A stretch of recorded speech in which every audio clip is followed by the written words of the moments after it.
आज की शाम माँ के चरणों के नाम आज मेरी वंदनीय माता जी जिन्होंने मुझे यह पंचभूत शरीर प्रदान की थी, आज उनकी दूसरी पुण्यतिथि है।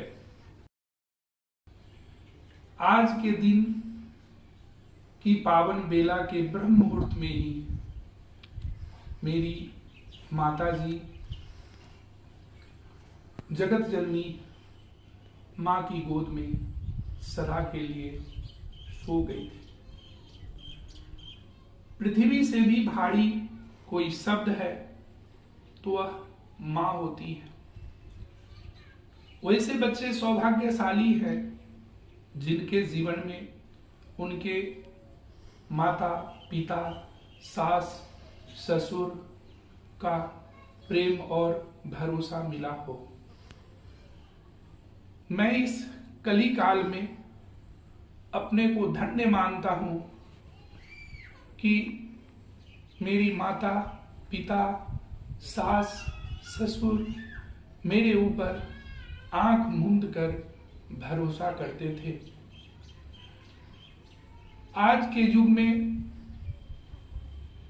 कलयुगी बच्चे अपने माता पिता को वृद्धाश्रम में छोड़ आते हैं। मैं उनसे निवेदन पूर्वक जानना चाहता हूं कि जो बच्चे अपने माँ बाप का नहीं हो सके वो किसी और का क्या हो सकते हैं।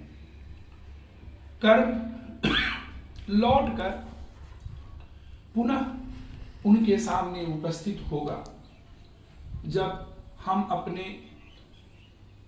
जन्म देने वाले माँ बाप के नहीं हो सकते तो हमने भी जिस बच्चे को जन्म दिया है वो बच्चे कल ब्याज सहित हमसे हिसाब अदा करेंगे। जय गुरुदेव। इस ब्रह्मांड में पितृलोक सबसे निचले स्तर पे पाए जाते हैं।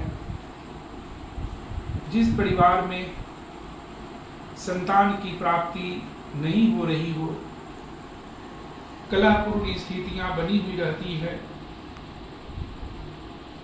संपत्ति रहने के बाद भी शांति नहीं मिल रही है, इसका सीधा अर्थ है कि उनके माता पिता उनके जीवन काल में दुखी रहे हैं, या अगर उनके माता पिता का स्वर्गवास हो गया है तो वो कुपित है।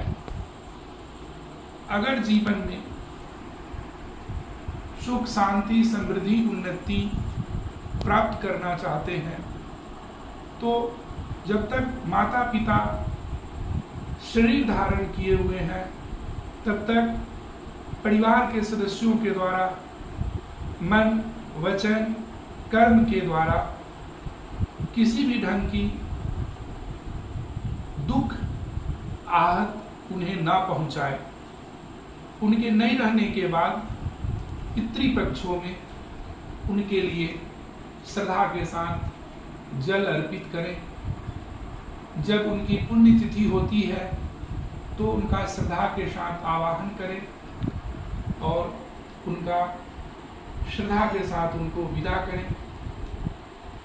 जैसे अगर मेरे खाते में 1 लाख रुपए है तो कुछ सेकेंडों में हम उस पैसे को किसी और के खाते में भेज सकते हैं।